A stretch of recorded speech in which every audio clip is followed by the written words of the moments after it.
Deep dermal sutures can be used in two ways. They can be used to approximate the skin if you're going to close the skin layer over it to like a subcuticular stitch on top, or if you come superficial, you can actually close the skin with interrupted deep dermal sutures. That'd be an example would be like if you're closing a port after laparoscopy, you can put 1 or 2 deep dermal stitches in, or if you're closing skin after a melanoma excision, you could put a couple of these in. First thing you're going to want to do, grab the skin with your Adsons or power pads, go in deep in the dermis, and then you're going to want to come out pretty superficial. That's if you're actually closing the skin, so within about 1 millimeter. If you're going to run a subcuticular stitch on top, then you can come out about 1 or 2 millimeters under the surface of the skin. But for this, we want to be really close, like about 1 millimeter or less. Then to come in on the other side, you also want to make sure you know which side you want your tail to be on.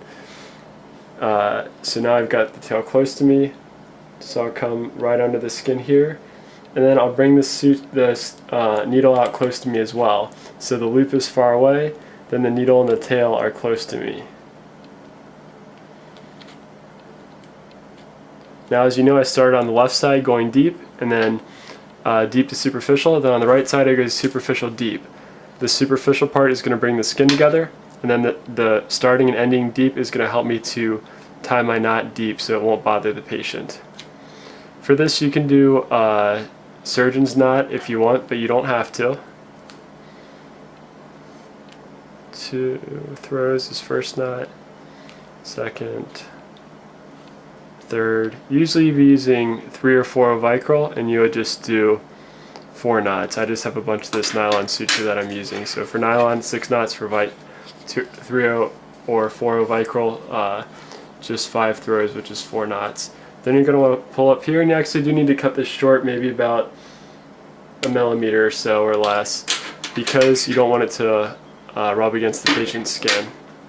So as you can see here, it's got a nice stitch in there, and the